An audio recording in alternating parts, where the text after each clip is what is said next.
Yeah, that makes for a terrible loadout.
Good morning, good afternoon. Welcome to Seattle Center and Key Arena. My name is Edie Burke. I'm the general manager for Key Arena, and we're very excited to welcome Dana White and UFC back to Key Arena. 2011 was our first UFC bout, sold out. This next one, same thing. Very, very excited to have UFC back with some local fighters on the bill, and it's a great way to end 2012, a very, very successful year for Key Arena, and we're very pleased to welcome press and fans. This year, we have had over 100 events at Key Arena, and we're pleased to end it again, like I say, with UFC. I would like to take the moment to welcome Susan Collard, the Washington State Department of Licensing Professional Athletics Division, as she makes a few remarks. Thank you.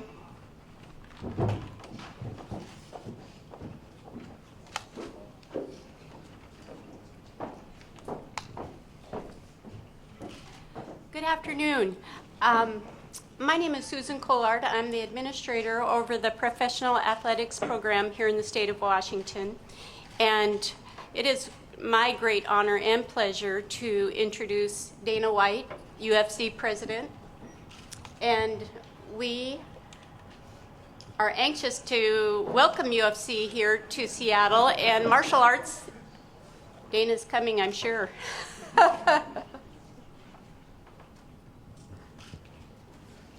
There he is.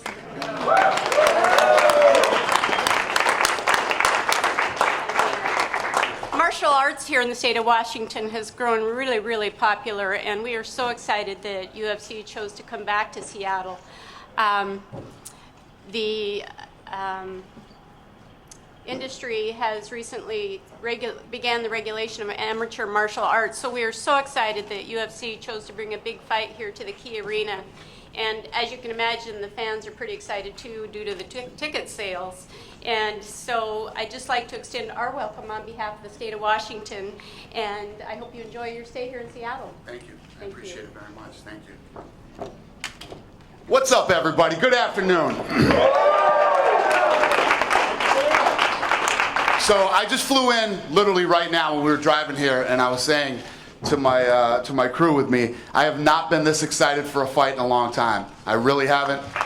This is going to be a good one. This is the baddest fight ever on free television. Who's got the first question? Raise your hand. They'll bring you a microphone. Ariel Helwani.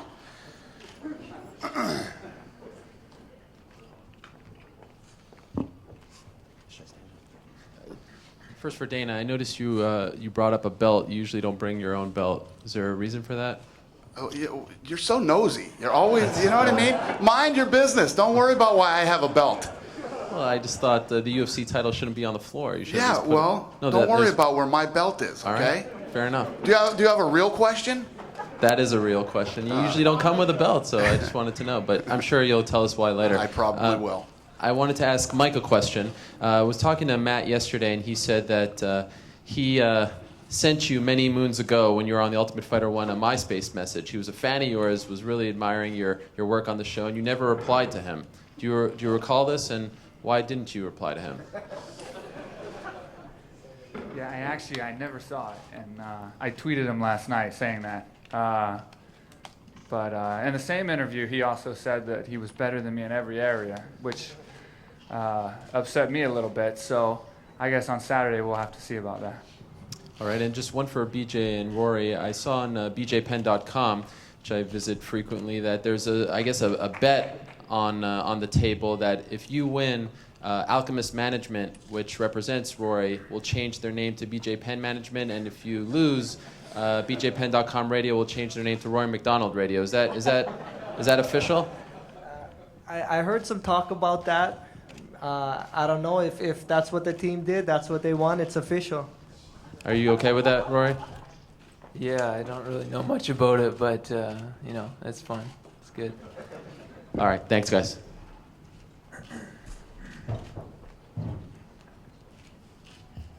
Hi, this is Said from Sound Entertainment News. I got a question for Nate. Nate, you said you're on a completely vegan diet, and recently you said you're eating raw. Could you elaborate a little bit more on that? Yeah, I'm pretty much about a month out from the fight.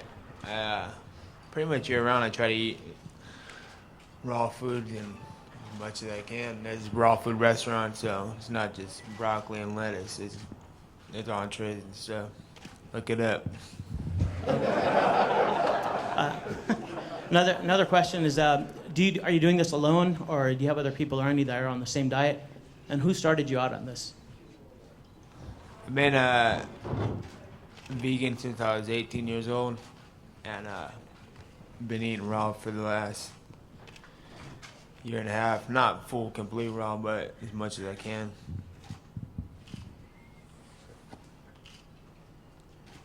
Dana, Neil Davidson from the Canadian Press. How are you, buddy? Good, thank you.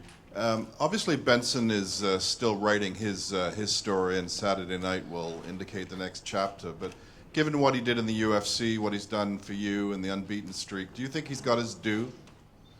No, you know what? I think that I don't think he has had his due yet. You know, he's had some tough fights, close fights, where people are saying, oh, Frankie might have won this fight. This is the fight for him right here.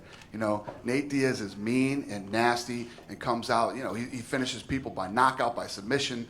I think this is the fight for Ben Henderson. If Ben Henderson wins this fight, decisively, or if he wins a decision, he should finally start getting the respect he's due. Nate Diaz is the guy. Not that Frankie wasn't the guy. You know what I'm saying? But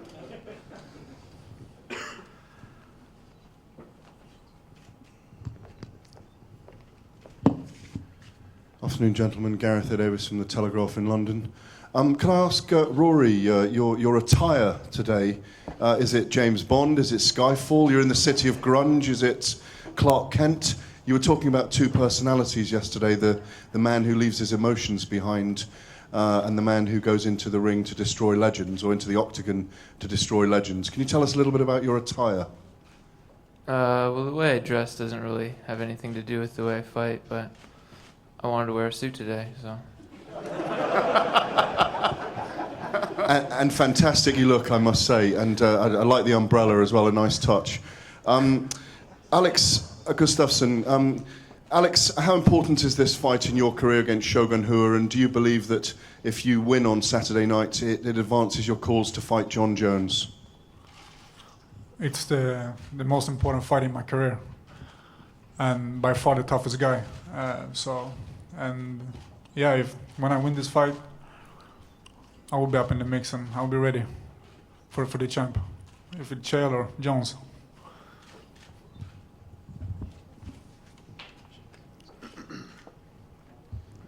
Hey Dana, Nate said yesterday that Gilbert Melendez, his training partner, was considering a move to featherweight and possibly making his debut in the UFC. If he was successful. If he wasn't successful, he thought maybe he would debut in the UFC as a lightweight. Can you comment on that? And are you talking with Gilbert? Is it a possibility that he might come in and challenge for a title? no, I haven't. He's hurt right now, and I actually think that's great that these guys talk about that kind of stuff and work that stuff out rather than the whole, listen, I'm coming in at 55 and we just won't fight each other. You know what I mean? I like it. It's good that they're out there figuring out, if Nate wins this title, I'll tell you what, I'll move down to featherweight, and if he doesn't, I'll stay at 55. I like it. So what's next for Benson or the winner of this fight? What's that? What's next for the winner of the lightweight fight? Like who's the next guy? I have no idea. This fight hasn't even happened yet. I have no idea. Let's get this one out of the way, and then we'll figure that out.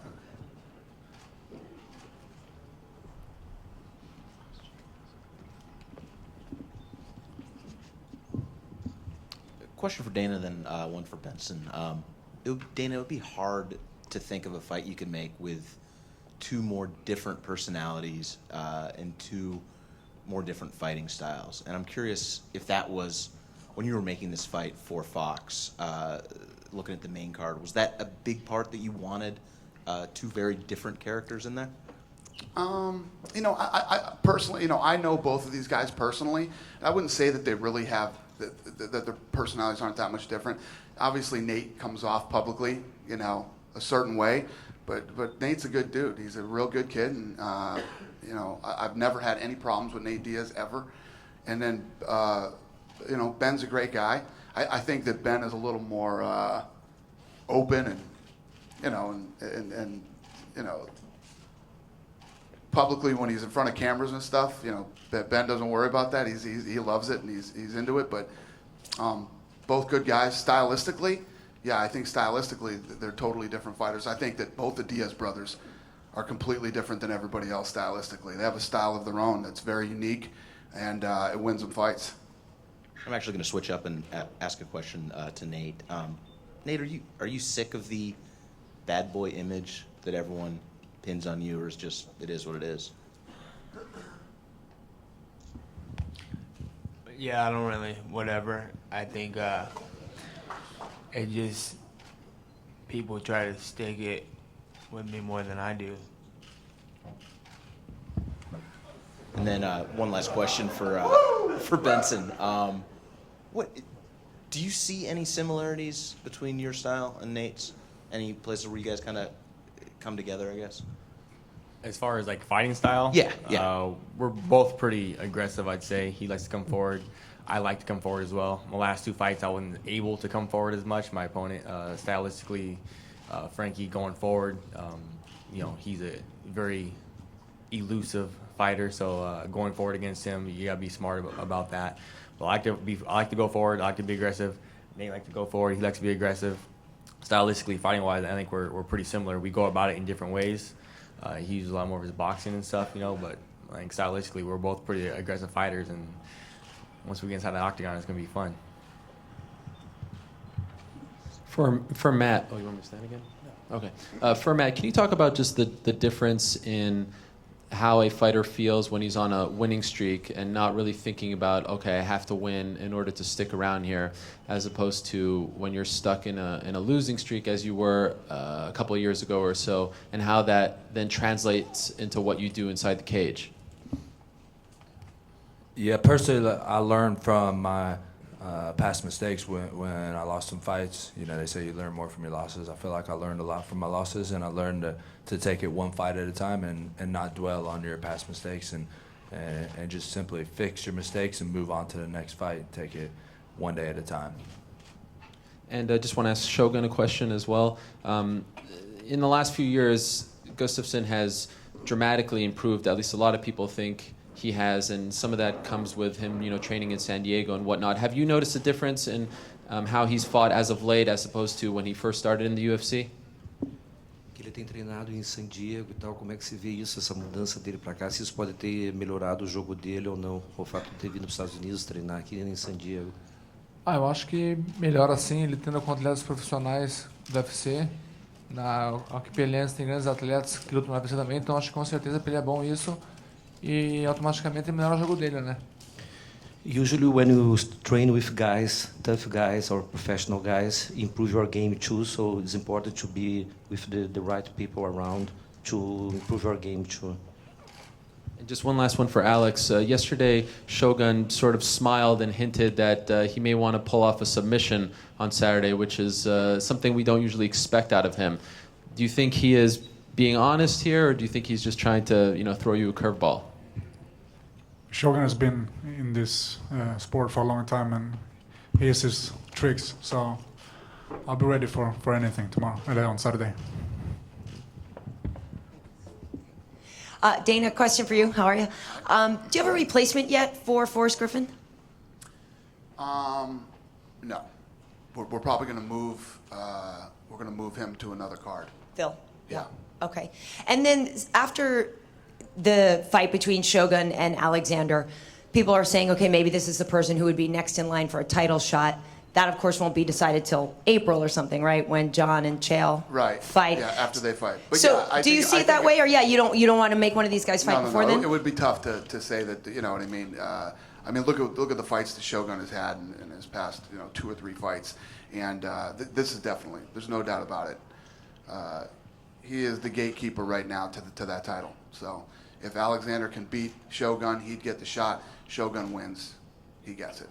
Unless there's some crazy shit that happens, which always does, and he has to take another fight before that because he wants to stay active or something. But other than that, yeah, the winner of this fight would get the next shot. Thank you. Dana, over here. Dana. Yep. Yep. In the road to the octagon, BJ said that he doesn't really like that fans have forgotten about his legacy. They've forgotten that he's like an all-time great and a legend.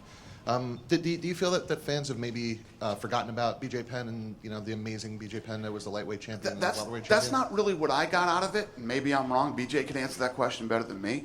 I think what I got out of the show and what BJ was saying is, when he made the statement like, "Where's my 10-fight win streak? Where's my I feel like BJ feels like if he really would have applied himself and taken this thing as seriously as he could have had that 20-fight win streak or whatever the number might be. And BJ is at this point now where he's like, all right, now I get it. The belt, I didn't appreciate the belt when I had it. Now that it's gone, I get it. And I'm not too old. I'm still young enough to stay in here and go on one of these type of streaks and claim my spot in history. That's how I took it. Is that right? Yes, sir. You were wrong, my friend. That was what he said.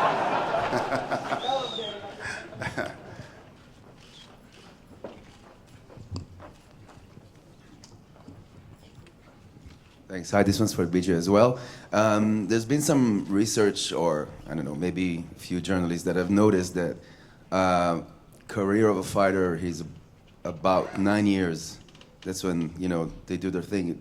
Not so much as age-related, but the 9-year span of they peak, and you can see a lot of fighters that actually fall into that category. And you're past that, I think. Is this something that you feel in your body, or you're fighting?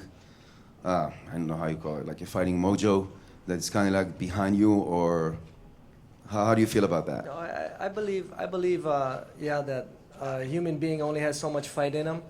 But I think over the course of my career, the way different things have happened, that I've gotten to take time off, time that was needed. I think it was very good and very healthy for me to have this rest this last year. It was great for me. So is this something that you consider to be a mental thing or physical? It's all of the above: mental, physical, emotional, everything. My body got rejuvenated from the inside. Okay, thanks. Appreciate it. Good luck. Another question for BJ. BJ, have you been offended or kind of stoked by the fact that Rory's been talking about you? I think you mentioned he was talking about you in the build-up to this fight like you were a 50-year-old. Can you talk about that a little bit? Oh, yeah. Rory said he took this fight because he really wants to hurt me.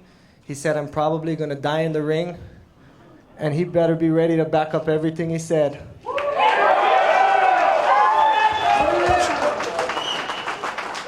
Do you feel disrespected by him then?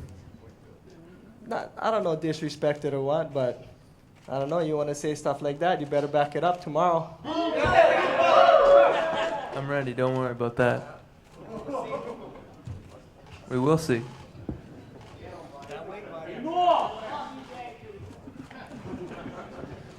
This question's for Rory. Yesterday you said that BJ Penn was essentially fighting for the wrong reasons. Can you elaborate a little bit on that and why you believe that?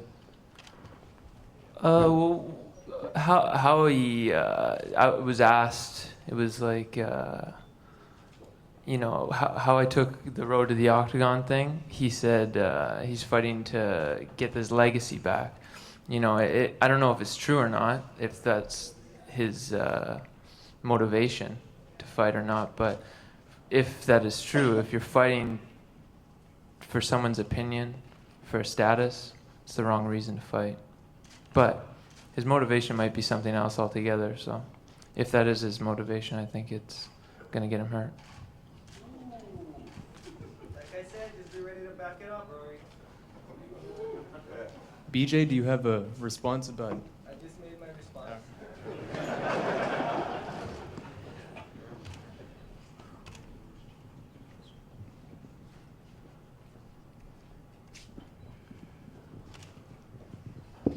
I had a question for Dana. In 2013, what new countries can we expect the UFC going into for the first time? India. India will be the one in 2013. Any likely time frame? I have no idea. Not yet. But we will. We will go into India in 2013. I'll take one more question. Right over here. Go ahead. Joel from King 5 here in Seattle. Hey. How's it going? How are you? Good. When you made this fight, did you have Ben in mind, being a local, to make this fight? Did you purposely, when you came to Seattle? It always helps. You know, it's never a bad thing when a guy is from, you know, who holds the title is from there. But the way things have gone for us lately, you know how happy I am to be standing up here with all the guys that were actually picked to fight in this card.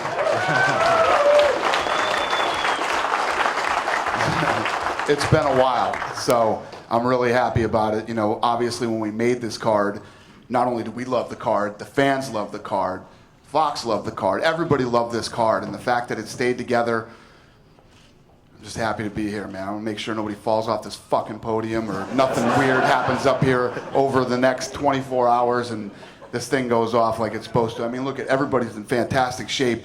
Everybody's ready for this fight. Everybody's pumped up for this fight. It's been a while. I am excited. I don't know if I answered your question, but that's the way I'm feeling right now. No, that's good. And Ben, how do you deal with coming home and having friends and family around you? Do you shut it down after a while, or do you still try to interact with people? Is there a time during this weekend where you're going to say, no more, I got to focus? Yeah, I think leading up to all my fights, I try and take it in stride, but I try to stay focused on the fight. All my friends and family, they know if I shoot him a text or if I call him and he doesn't answer right away, oh, understandable, he's getting ready for a fight. Obviously, coming back here, I got a ton of old high school buddies I went to high school with and all that stuff hitting me up. My cousins and cousins hitting me up. But they're all pretty understanding, knowing that, oh, hey, he has a big thing coming up, and you give me my space and time to get ready to do this thing. All right, guys. So before I get these guys to square off, I have one more piece of business here. This is for Ariel Helwani.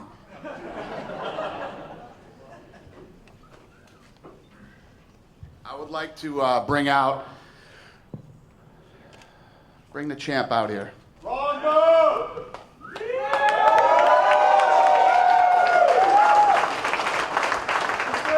I'm going to make it official right now. The first ever UFC Women's Champion, Ronda Rousey. And I'm presenting her with her belt. And I'm announcing her fight. In the UFC, February 23rd at the Honda Center in Anaheim, California. She'll be fighting Liz Carmouche, and she is the main event. Anybody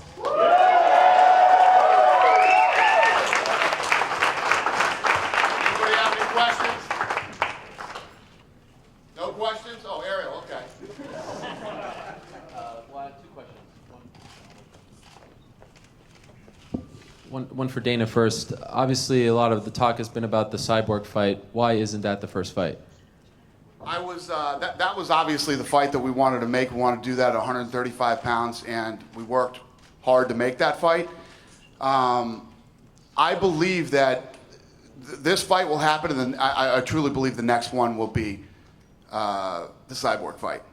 So this fight first, and then Cyborg will happen. At 135. At 135 pounds. And just out of curiosity, why Carmouche, not McMahon or Misha Tate or why her in particular? Let me put it to you this way without, you guys know how, when you ask me these questions, I tell you the truth, and a lot of people don't like the truth when I say it, but that's who wanted to fight her. Okay. People aren't, believe me, people aren't kicking the doors down at Zuffa to fight her. And just one follow-up for Ronda. First off, congratulations on the moment. Obviously, you really wanted the Cyborg fight. Obviously, this is very exciting for you, but is a part of you a little disappointed that the first fight is not against Cyborg? No, it's going to happen eventually. I can't make these girls fight me when I want them to fight me. And, I got a lot of respect for Liz. She's the only one that really stepped up and said she wanted this fight right now. And it speaks a lot to her, and when the other girls come around, they actually want to come to the big show, they know where I'm at.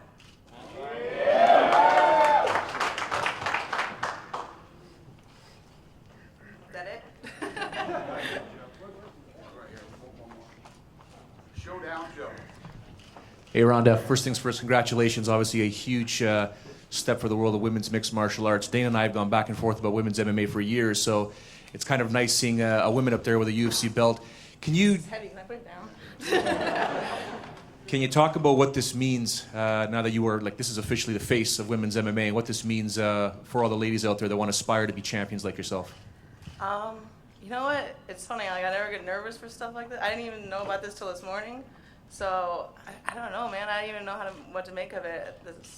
It means a lot, and I feel like we have a lot to prove at this event, and no one's going to be disappointed. And I think that the women are here to stay, and we're going to prove it.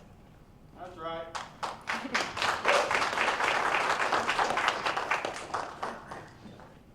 right. Good luck, guys.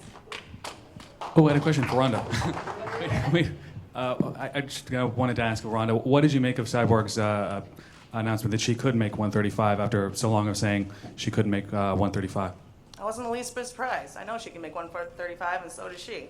It takes her a little bit while to realize that this is the only option that she has, and it took her a little bit while because I don't think she's not that bright. So when she does, sit down and think about it and whatever, then we'll actually have the only fight that really makes sense.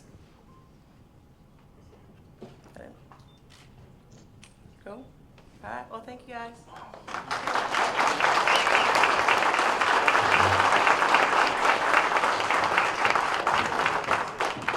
All right, we're going to rip this thing out of here, and I'll square these guys off for photo ops. Thank you guys very much for coming. We appreciate you.